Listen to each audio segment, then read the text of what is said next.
Hello friends, I am Anil Diwari with the Hindu editorials of 15th October 2020. Although this editorial is 2 days old, but this is very important. That's why I have mentioned here. In this editorial, we will study about National Curriculum Framework 2005, Right to Education 2009, National Curriculum Framework for Teacher Education 2009, and also new National Education Policy 2020. This editorial is very important to the aspirant of civil service and students of B.Ed. This editorial is also important for the persons who want to know what kinds of qualitative education should be given to our children. If you want to watch my previous video, please go to YouTube and search the Hindu Observer by Anil Devdari. So let's begin. A weak link in the elementary education chain कि मतलब जो primary शिक्षा का जो एक जो chain होती है, जो श्रेणी होती है, उसमें एक कमज़ोर कड़ी. India is ignoring the necessity for strong capacity building of many NGOs engage in educational improvement.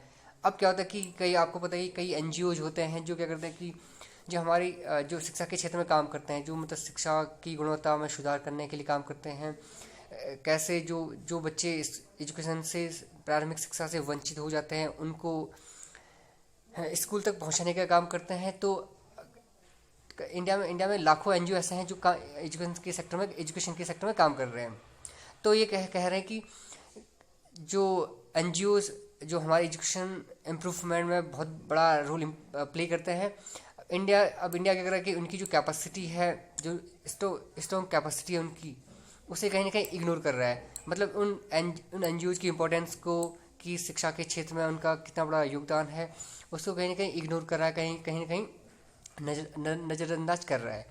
This article is written by Rohit Dhankar. Who is this person we will know about at the end of this editorials. So let's begin. For about 3 decades now, a large number of non-government organizations (NGOs) are intensively engaged in the task of improving elementary education in the country. लगभग 3 दशक से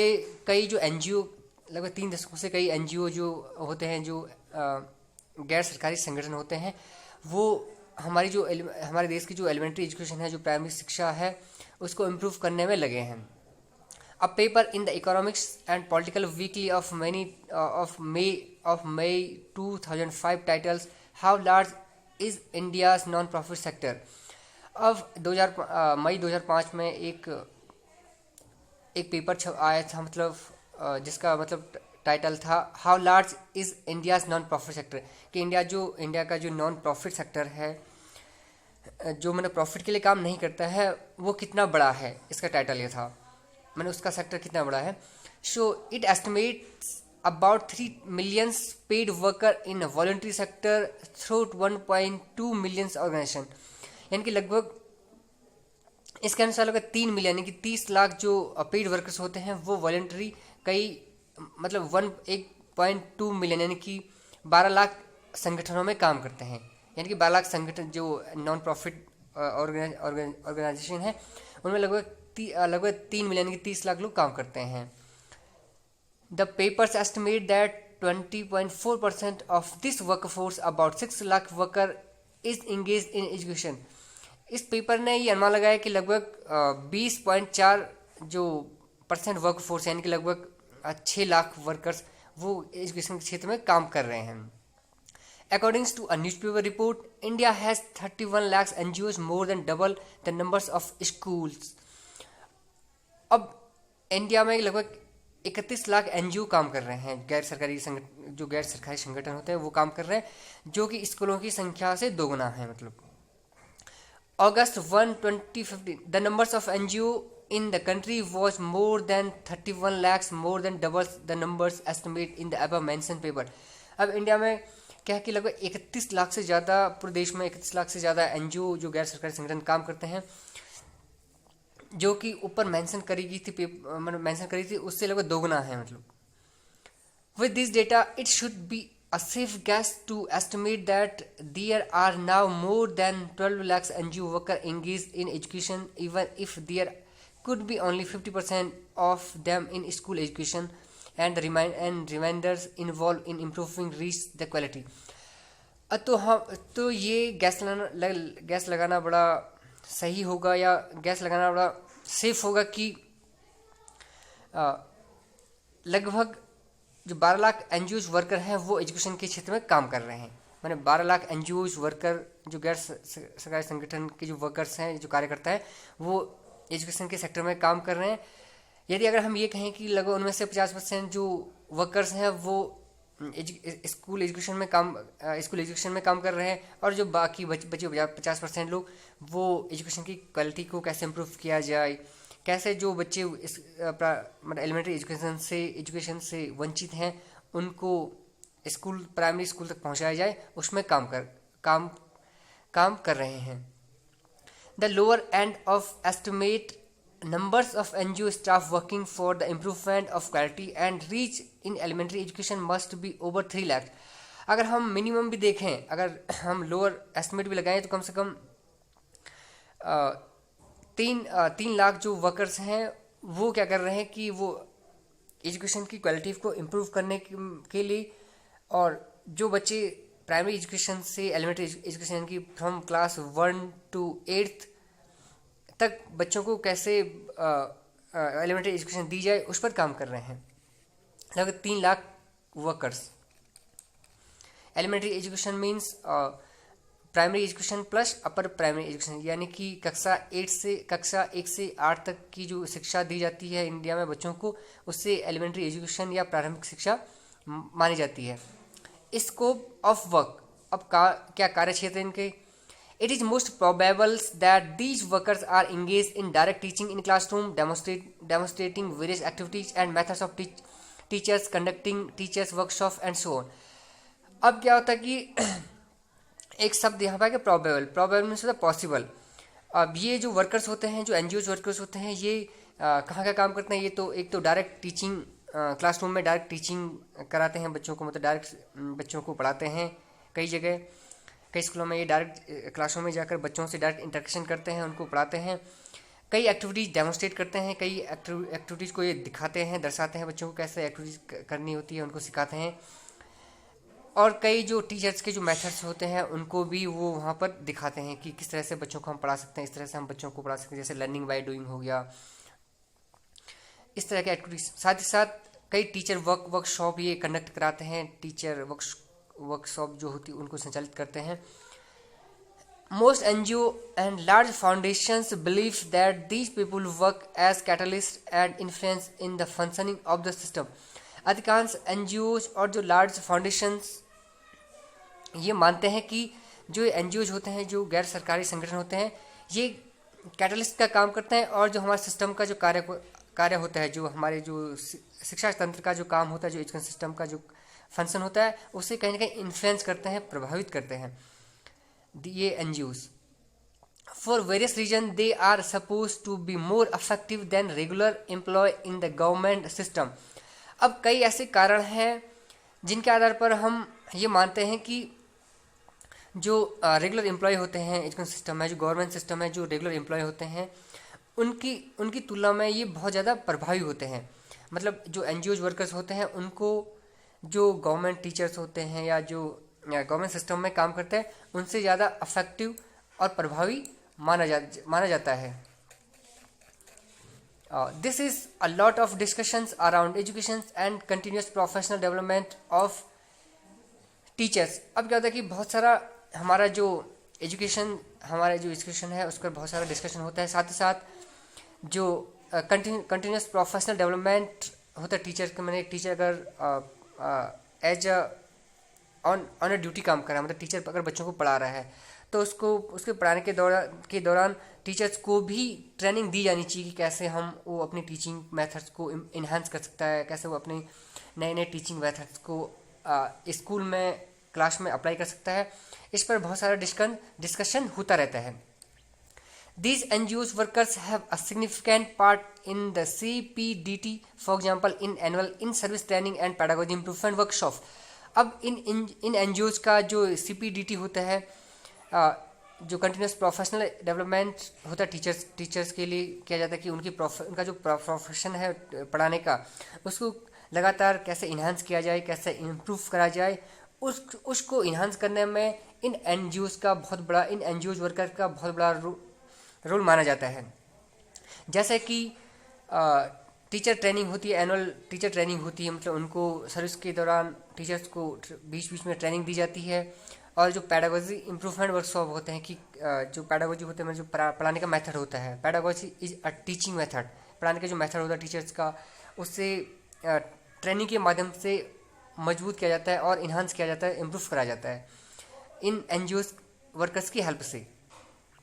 We should be asking ourselves whether these workers are adequately prepared for this difficult task। एक word यहाँ पे है adequate होता है पर्याप्त रूप से।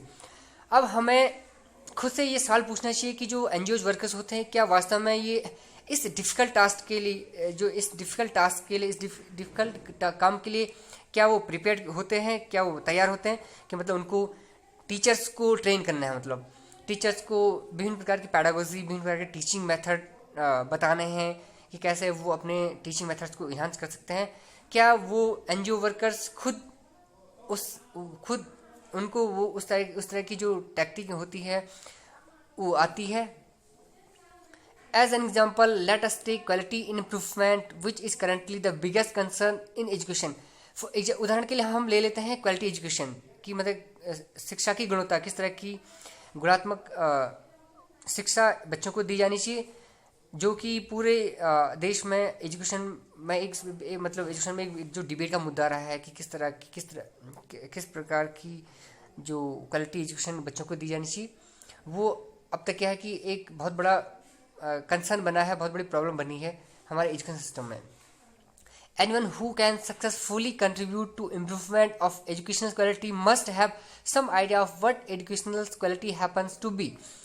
अब कोई व्यक्ति जो क्या कर रहा है कि हमारी जो एजुकेशन की क्वालिटी को इम्प्रूव करने में एक सफल तरीके से लगातार अपना योगदान दे रहा है, मतलब वो एनजीओ वर्कर्स जो लगातार शिक्षा की गुणवत्ता में सुधार में उनका एक सक्सेस जो कंट्रीब्यूशन रहा है, तो निश्चित रूप से शायद उन्हें पता होगा कि ये आइडियाज होगा कि क्वालिटी एजुकेशन होती क्या है, मैंने क्वालिटी एजुकेशन का मतलब क्या होता है।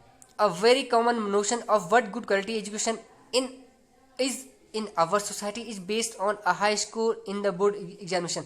लेकिन इंडिया की एजुकेशन सिस्टम में, अगर हम इंडिया की शिक्षा तंत्र की अगर हम बात करें, उसमें क्वालिटी एजुकेशन किसे माना जाता है कि अगर कोई स्कूल मतलब अब किसी हाई स्कूल कोई बच्चा किसी स्कूल में अच्छे नंबर से पास हो जाता है, बहुत मतलब 80% ले आता है, 90% ले आता है, 95% ले आता है, तो हम ये कहते हैं कि ये स्कूल और इस स्कूल के जो टीचर्स हैं ये क्वालिटी एजुकेशन प्रोवाइड करा रहे हैं, जबकि ऐसा नहीं है। मतलब हम क्या करते हैं कि इंडिया में क्या कि अगर बच्चे किसी स्कूल से बच्चे टॉप कर जाते हैं, बहुत अच्छे अंक ले आते हैं, तो हम ये नोशन बना देते हैं कि हाँ इस स्कूल में क्वालिटी एजुकेशन प्रोवाइड की जा रही है, इस स्कूल द्वारा क्वालिटी एजुकेशन गुणात्मक शिक्षा दी जा रही है।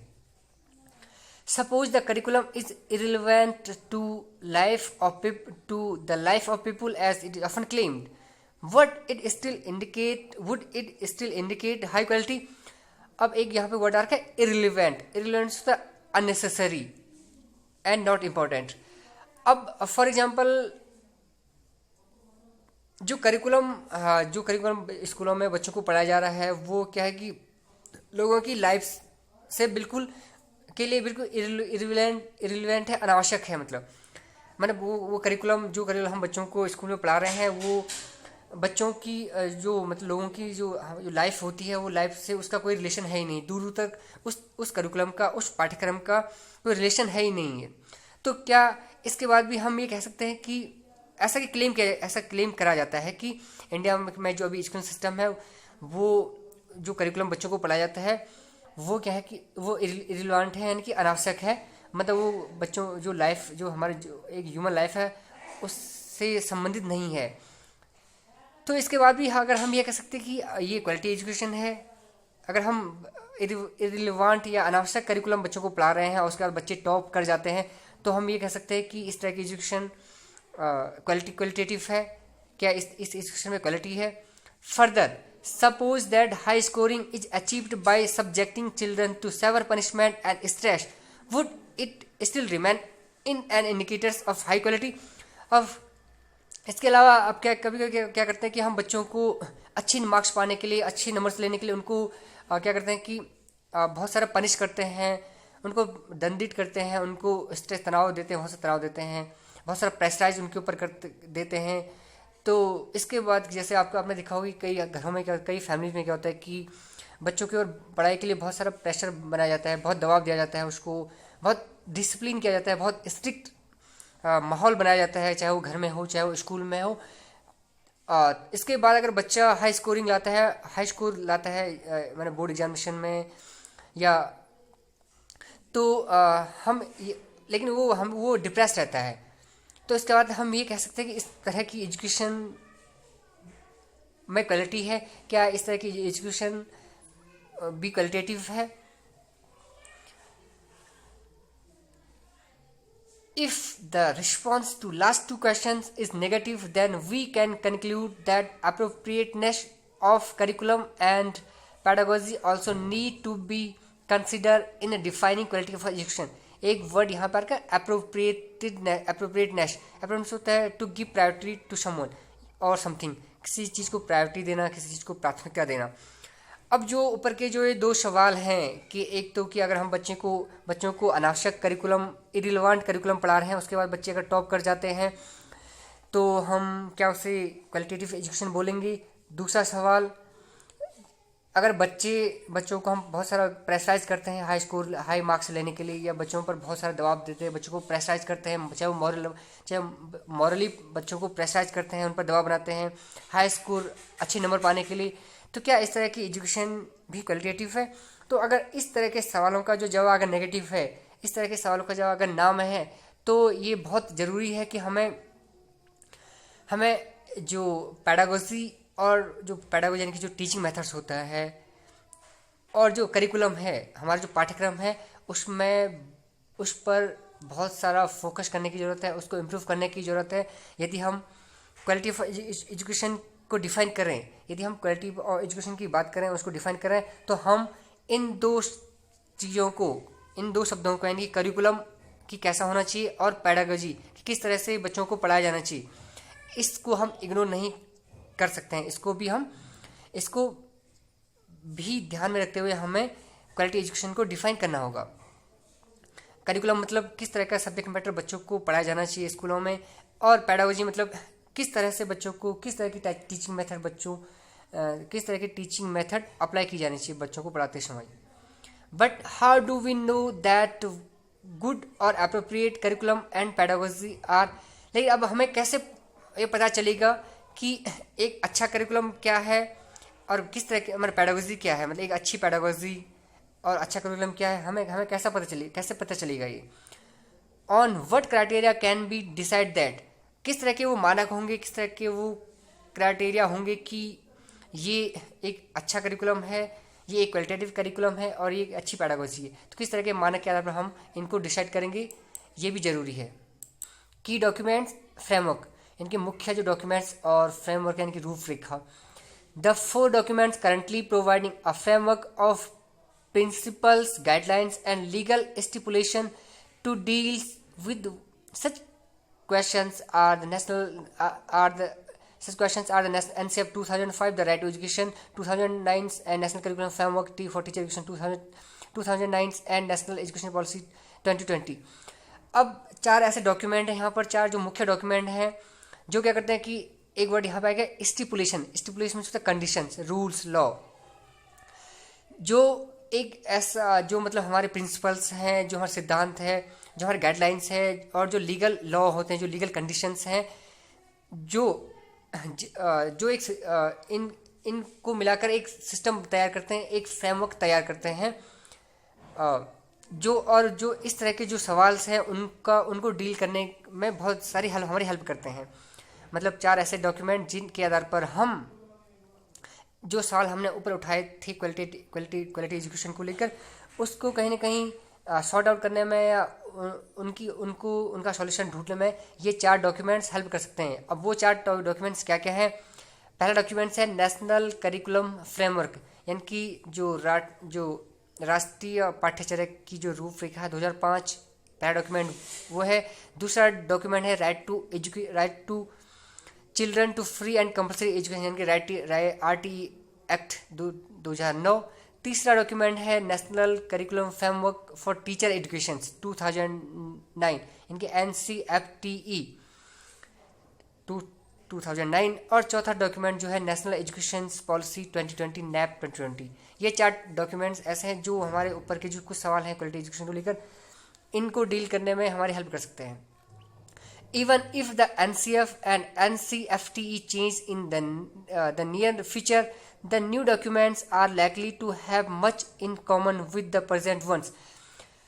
हालांकि अगर जो NCF 2005 और जो NCTE है, अगर ये हमारे फ्यूचर में अगर ये चेंज भी होंगे, लेकिन कई चीज़ें इनमें कॉमन रहेगी। जो अब प्रेजेंट टाइम का जो NCF 2005 है और प्रेजेंट टाइम का जो NCFTE national curriculum framework for teacher education है, टीचर एजुकेशन 2009 है, इनमें तो जो नया NCF बनेगा, जो नया NCF और NCFTE बनेगा NAP 2020 के आधार पर, उसमें कई चीज़ें क्या होंगी, वो कॉमन रहेंगी। Therefore, it is worthwhile to assume that any worker engaged, अतः ये एज्यूम करना काफ़ी महत्वपूर्ण है कि कोई वर्कर अगर एजुकेशन इम्प्रूवमेंट में अगर इंगेज है, वो अगर शिक्षा कुछ के सुधार में, मैंने शिक्षा की क्वालिटी के कुछ सुधारने में अगर इंगेज है, तो there should be reasonable understanding these and similar document. तो उस व्यक्ति को जो ये डॉक्यूमेंट्स हैं और इनसे संबंधित जो अन्य डॉक्यूमेंट्स हैं, उनकी एक रीजनेबल अंडरस्टैंडिंग होनी चाहिए, एक रैशनल अंडरस्टैंडिंग उसके पास होनी चाहिए कि अगर कोई NGO वर्कर्स शिक्षा की गुणवत्ता में सुधार में अगर इंगेज्ड है या शिक्षा की गुणवत्ता के सुधार में अगर काम कर रहा है, तो ये बहुत ज़रूरी है उस व्यक्ति के लिए कि उसको इन डॉक्यूमेंट्स के बारे में पूरी समझ हो और इन डॉक्यूमेंट्स से संबंधित अन्य जो डॉक्यूमेंट्स हैं उनकी पूरी समझ होनी चाहिए।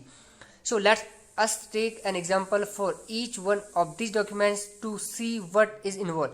सो आओ क्या करते हैं कि हर डॉक्यूमेंट्स का एक एग्जांपल देखते हैं।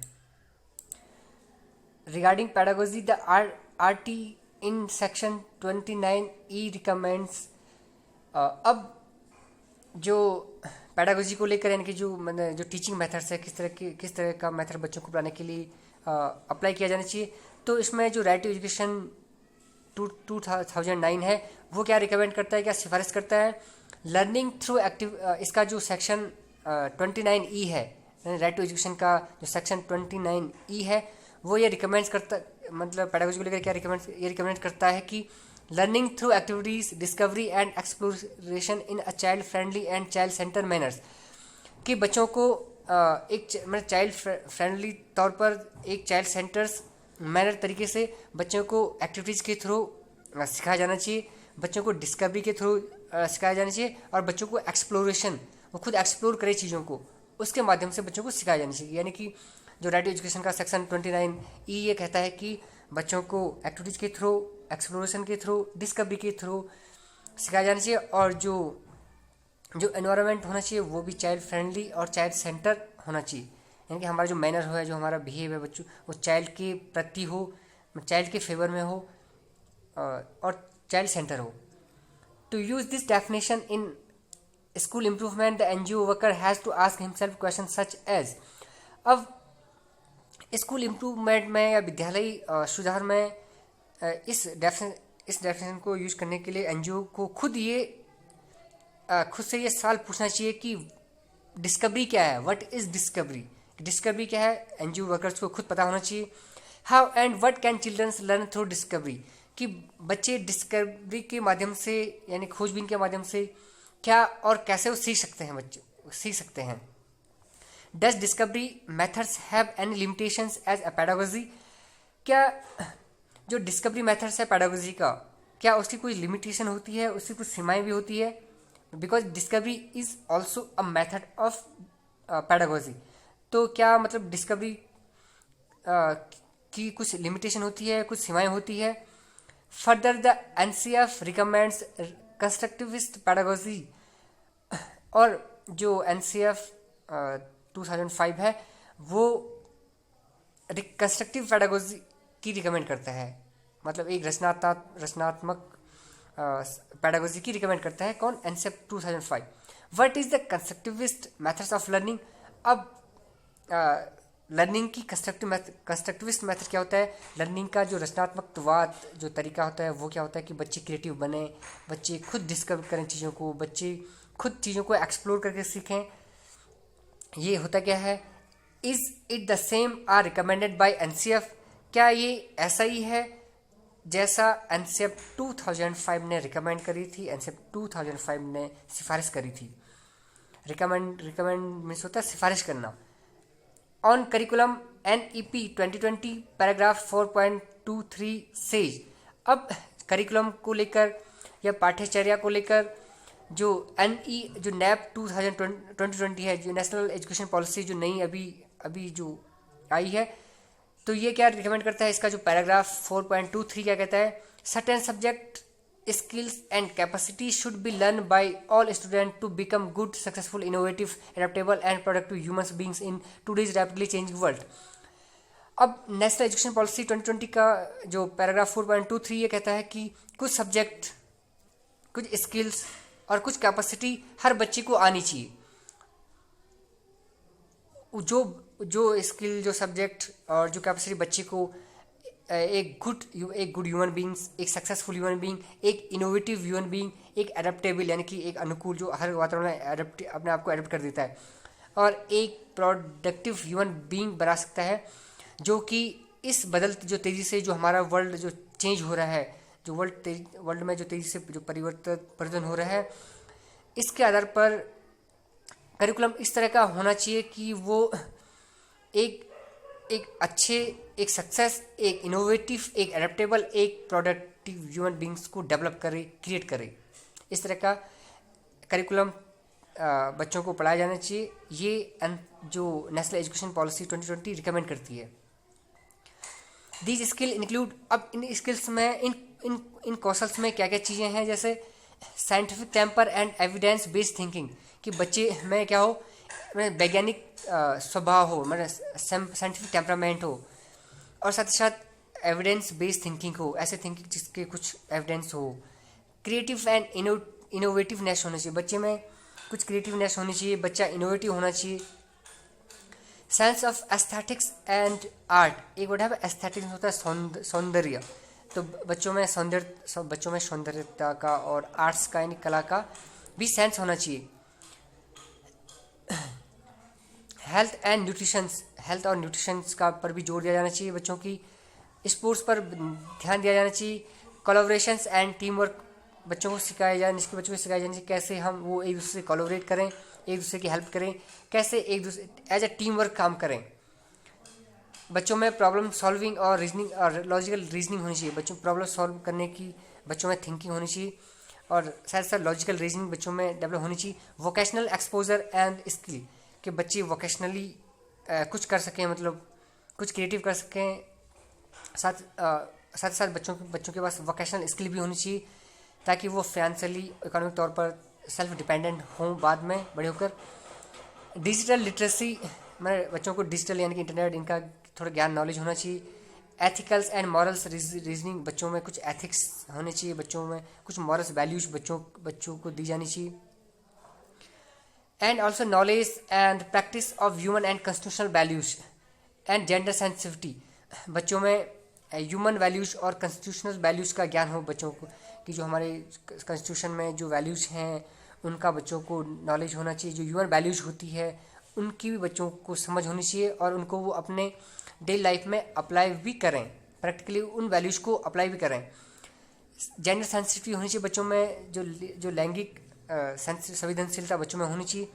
साथ ही साथ फंडामेंटल ड्यूटीज क्या है, उनकी जो मूल जो कर्तव्य है उनके बारे में भी बच्चों को पता होना चाहिए। And citizenship skill and values, और एक नागरिक की जो स्किल्स होती है और जो वैल्यूज होती है वो बच्चों में होनी चाहिए। इस तरह का करिकुलम बच्चों को पढ़ाया जाना चाहिए। ये नेशनल एजुकेशन पॉलिसी 2020 रिकमेंड करती है। If we want to use this policy, अगर हम इस पॉलिसी को यूज करना चाहते हैं, अप्लाई करना चाहते हैं, तो we need to understand what paragraph such as the above से। तो हमें ये जो पैराग्राफ ऊपर क्या कहते हैं, क्या कह रहे हैं, इसको समझना जरूरी है। अगर हम इस तरह की पॉलिसी को अप्लाई करना चाहते हैं तो हमें जो ऊपर के पैराग्राफ में जो बताया गया है उसको समझना बहुत ज़रूरी है। One has to note the complexity and profusion of term used. हर किसी को जो ये वर्ड्स, जो ये टर्म्स यहाँ पे यूज हुए हैं, उनकी कॉम्प्लेक्सिटी को, और एक वर्ड है प्रोफ्यूजन मतलब डीपनेस, उनकी जो मतलब उनकी मीनिंग कितनी गहरी है और वो वर्ड कितने कॉम्प्लिकेट है, उनकी कितनी कॉम्प्लिकेट मीनिंग होती है, इसको समझना बहुत ज़रूरी है हर किसी को, कि मतलब इन वर्ड्स की कितनी डीप मीनिंग्स है, इन वर्ड्स में कितनी कॉम्प्लेक्सिटी, कितनी जटिलता है, वो समझना बहुत ज़रूरी है। What do all these words and phrase mean. In words का, इन शब्दों का और जो फ्रेज यूज है इनका मतलब क्या होता है। Is this paragraph internally consistent. क्या इसमें मतलब इन पैराग्राफ में इंटरनली बहुत कुछ छुपा है या इंटरनली बहुत कुछ ये हमें बताते हैं। Is this paragraph consistent with the NCF. क्या ये जो पैराग्राफ है ये एनसीएफ जो नेशनल करिकुलम फ्रेमवर्क है, यानी कि अगर हम नेशनल करिकुलम फ्रेमवर्क 2005 की बात करें या national curriculum framework for teacher education से 2009 की बात करें, क्या ये पैराग्राफ इनमें कंसिस्ट हैं, इनमें ये इन्वॉल्व हैं। Do the NCF and NEF need to be consistent with each other. एक वर्ड है कंसिस्टेंट मतलब संगत, मन एक दूसरे से क्या मेल खा रहे हैं कि नहीं खा रहे हैं, एक दूसरे से मैच कर रहे हैं कि नहीं कर रहे हैं, एक दूसरे के रिलेवेंट है कि नहीं है। तो ये कुछ सवाल है कि क्या जो नेशनल एजुकेशन पॉलिसी है और नेशनल करिकुलम फ्रेमवर्क है, क्या ये एक दूसरे से एक दूसरे से जुड़े हैं, क्या एक दूसरे से मैच करते हैं। क्या कई मामले जो नेशनल एजुकेशन पॉलिसी में बताई जाती है वो नेशनल करिकुलम फ्रेमवर्क में कंसिस्ट करे गए हैं, में डाले गए हैं। जैसे अगर हम जो एनसेप 2005 है, नेशनल करिकुलम फ्रेमवर्क 2005 है, वो नेशनल एजुकेशन पॉलिसी 1986 पर आधारित है। अब इसी प्रकार तो ये मतलब जो रिकमेंड नेशनल एजुकेशन पॉलिसी 1986 ने रिकमेंड करी थी, क्या वो नेशनल करिकुलम फ्रेमवर्क 2005 में मिलती है। इसी प्रकार जो नई एजुकेशन पॉलिसी है 2020, इसके बाद जो नई करिकुलम फ्रेमवर्क बनेगा तो हमें ये देखना होगा क्या जो रिकमेंड नेशनल एजुकेशन पॉलिसी 2020 में रिकमेंड करी गई, क्या वो जो नया जो करिकुलम फ्रेमवर्क बनेगा, जो नई पाठ्यचर्या जो बनेगी, नई पाठ्यचर्या की जो रूपरेखा बनेगी, क्या उसमें वो चीज़ें, वो रिकमेंडेशन डाली गई कि नहीं डाली गई, ये हमें देखना होगा आने वाले फ्यूचर में।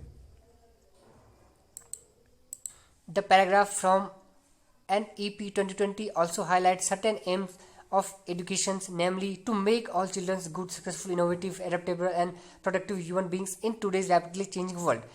अब जो नेशनल एजुकेशन पॉलिसी 2020 है, इसका जो पैराग्राफ है वो कुछ एजुकेशन के कुछ एम्स को हाईलाइट करता है कि एजुकेशन की शिक्षा के कुछ एम्स होने चाहिए, कुछ गोल होने चाहिए। अब वो क्या गोल हैं, जैसे कि to make all children good, मैंने सारे बच्चों को गुड, एक अच्छा, successful, innovative, adaptable and productive human being बनाना चाहिए। आज के जो तेज़ी से जो बदलता हुआ जो वर्ल्ड है, इस दौर में तेज़ी से बदलते हुए वर्ल्ड में जो नेशनल एजुकेशन पॉलिसी 2020 है वो ये एजुकेशन के कुछ गोल को रिकमेंड करता है कि हमें क्या करना चाहिए कि बच्चे को एक अच्छा, एक सक्सेस, एक इनोवेटिव, एक एडेप्टेबल और एक प्रोडक्टिव ह्यूमन बींग्स को डेवलप करने की या क्रिएट करने की ज़रूरत है। So are these aims consistent with each other. क्या जो एम्स हैं, जो गोल्स हैं, वो एक दूसरे से जुड़े हैं, कहीं एक दूसरे के संगत हैं।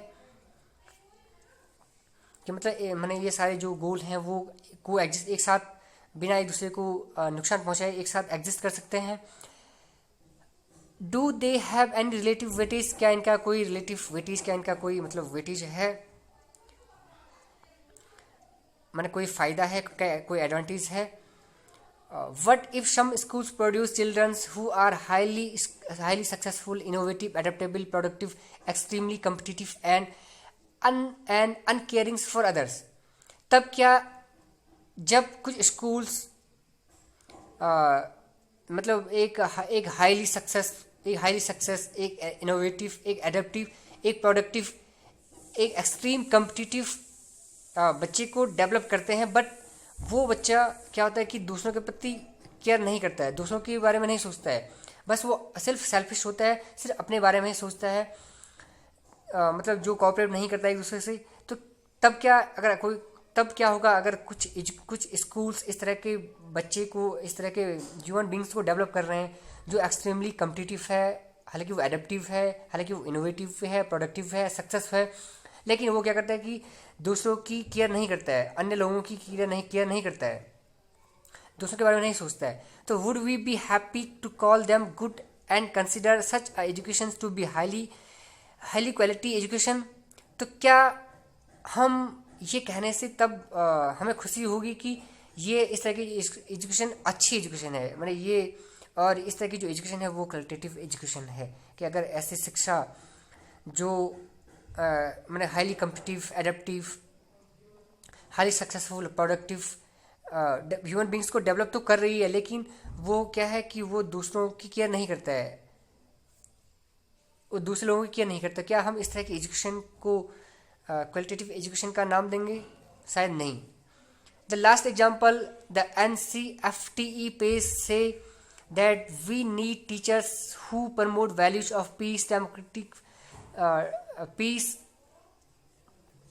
democratic way of life, equity, justice, liberty, fraternity, secularism and zeal of social reconstruction।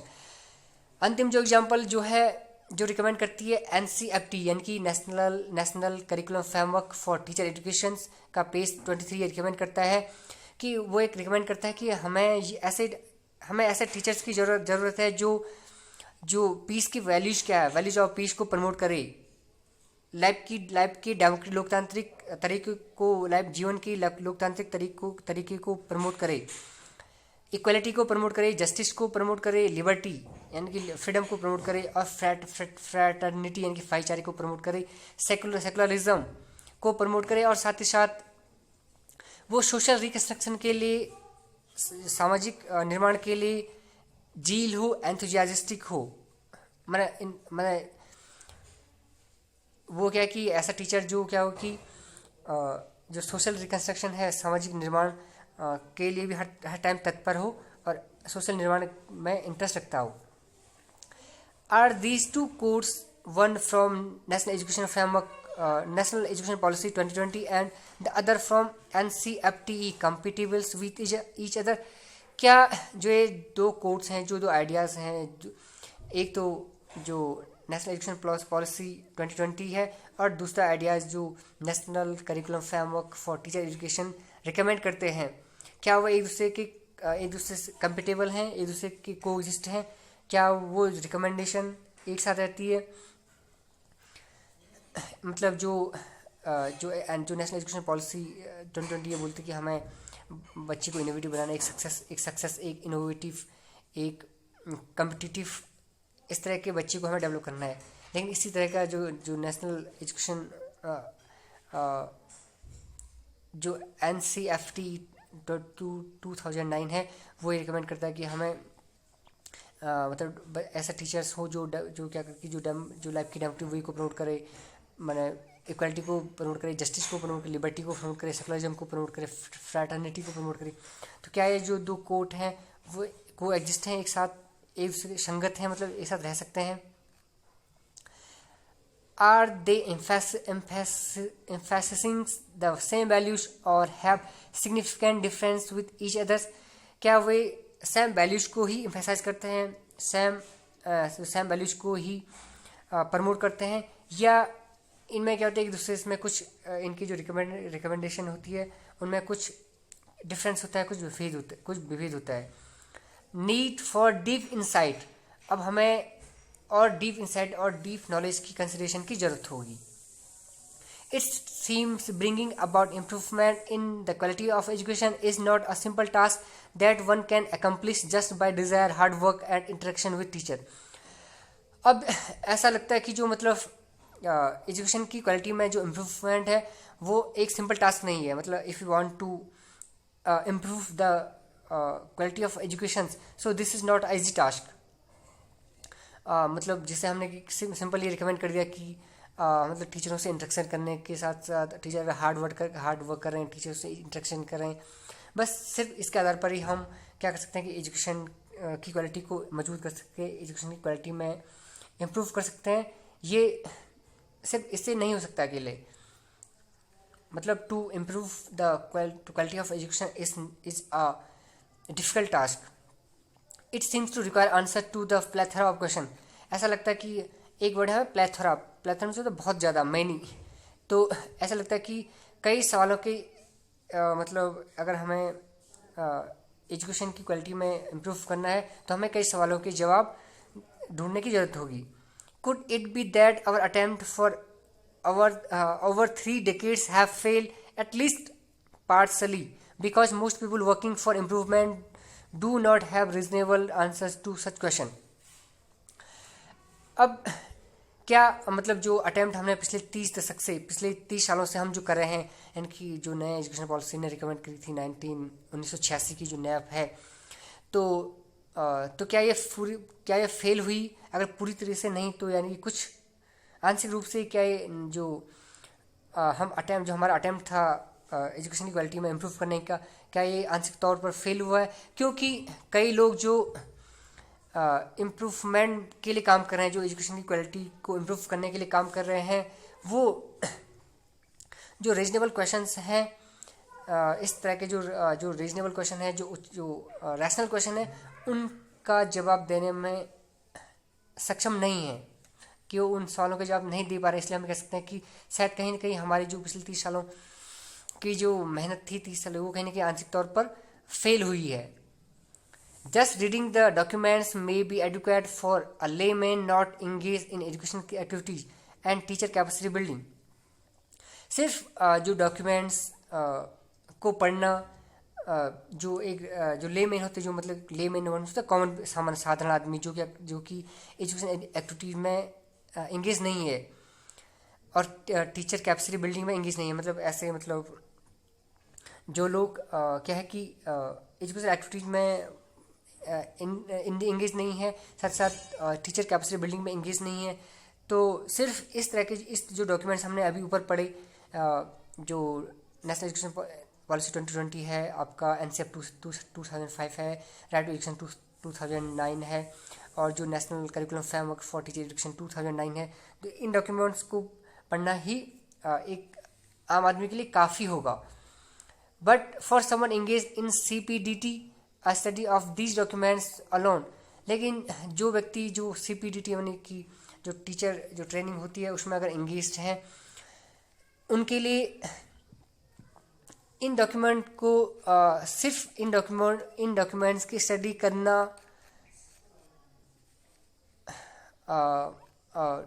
काफ़ी इन डॉक्यूमेंट्स की स्टडी करना ही इन डॉक्यूमेंट्स को पढ़ना ही काफ़ी नहीं होगा। They will neither answer the questions raise above nor give her any better insight into this document.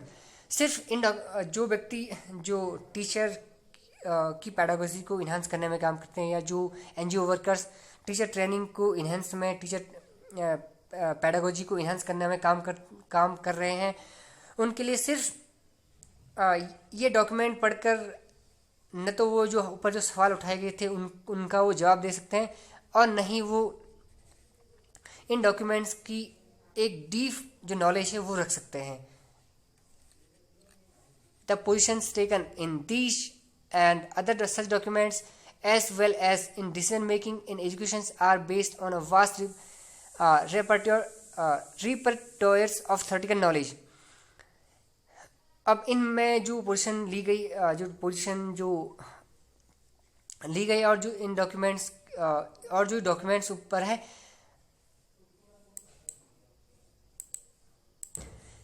In document में जो रिकमेंड करी गई थी, या जो हाँ जो रिकमेंड करी गई थी और जो डिसीजन ली गई थी, इन रिकमेंड्स के आधार पर हमारे एजुकेशन के सेक्टर में जो निर्णय लिए गए थे, बाद में जो नई पॉलिसियाँ बनाई गई थी, ये कहीं ना कहीं जो थ्योरेटिकल नॉलेज है हमारा, उसके एक वर्ड यहाँ पर रिपर्टोरी होता है एक बहुत बड़ी सूची, मैंने जैसे प्रदर्शनों की सूची, मैंने एक प्रदर्शनों की मैंने एक बहुत बड़ी लिस्ट है थ्योरेटिकल नॉलेज की, उसके आधार पर ये डिसीजन लिए गए हैं और ये रिकमेंड करी गई।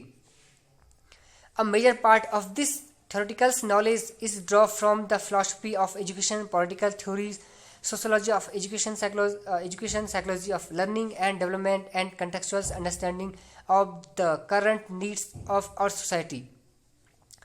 अब ये जो थ्योरेटिकल नॉलेज है, जो सैद्धांतिक ज्ञान है, इसका एक बहुत बड़ा हिस्सा कहाँ से लिया गया है?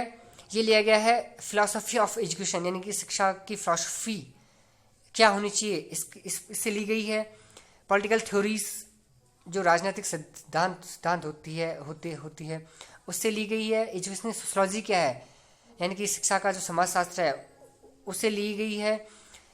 लर्निंग और डेवलपमेंट की साइकोलॉजी क्या है, इससे ली गई है। साथ ही साथ जो हमारी जो करंट नीड्स है सोसाइटी की, जो हमारी सोसाइटी की जो करंट नीड है, उसकी कंटेक्चुअल अंडरस्टैंडिंग से ली गई है। मतलब अभी हमारी जो सोसाइटी किस तरह की नीड्स हमारी सोसाइटी डिमांड करती है, किस तरह के ह्यूमन बींग्स को डेवलप करने की ज़रूरत है, किस तरह के ह्यूमन बींग्स हमारी सोसाइटी अभी डिमांड करती है, इस तरह के जो बेसिस है, इनके आधार पर जो ये थ्योरेटिकल नॉलेज है, इसका एक बहुत बड़ा हिस्सा डेवलप करा गया।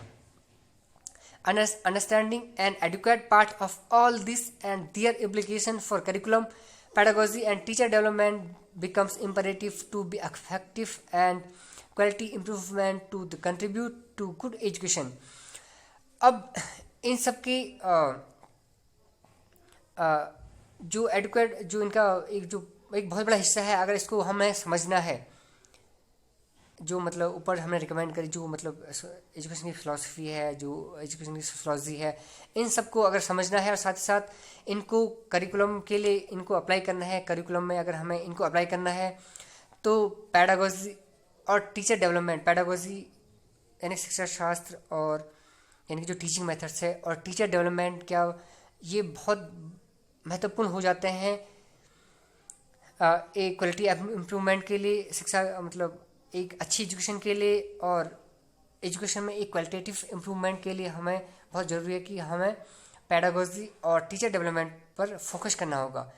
मतलब means if you want to enhance the quality of education, we can't ignore the importance of pedagogy and teacher development. An immediate task, अब जो टास्क, जो काम हमें जो करना भी बहुत ज़रूरी है, और जिसको करने की बहुत हमें मतलब बिना किसी डिले के जो टास्क करना चाहिए, अब वो क्या है? If the argument outlined so far is even tentatively acceptable, then a strong program for capacity buildings of NGO workers engaged in education improvement becomes an urgent needs. अगर यदि हम जो आर्गूमेंट ऊपर दिए गए थे, अगर ये हम एक वर्ड है टेंटेटिवली, मीन्स प्रैक्टिकली, अगर ये प्रैक्टिकली एक्सेप्टेबल किए जाए, प्रैक्टिकली अगर इन्हें एक्सेप्ट किया जाए, तो हमें जो NGOs वर्कर्स हैं, जो एजुकेशन इम्प्रूवमेंट में इंगेज्ड हैं, जो एजुकेशन की क्वालिटी को इम्प्रूव करने में इंगेज्ड है, उन NGOs की कैपेसिटी बिल्डिंग के लिए एक स्ट्रॉन्ग, एक मजबूत एक प्रोग्राम तैयार करना चाहिए। कि मतलब हमें उन NGOs की जो कैपेसिटी है, उन NGOs वर्कर्स की जो कैपेसिटी है, उसको इन्हांस करने के लिए एक प्रोग्राम तैयार करना होगा। However, NGOs do not seem to be paying adequate attention to this very important area. हालांकि जो NGO, ऐसा नहीं लगता कि जो NGOs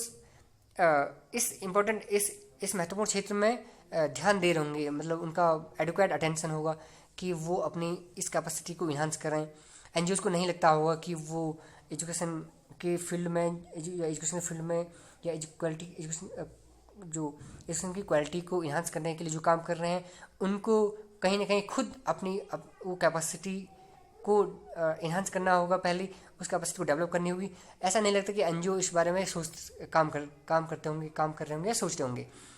Nor do university and teacher education college seem to be offering any short term and or distance learning course for this sector।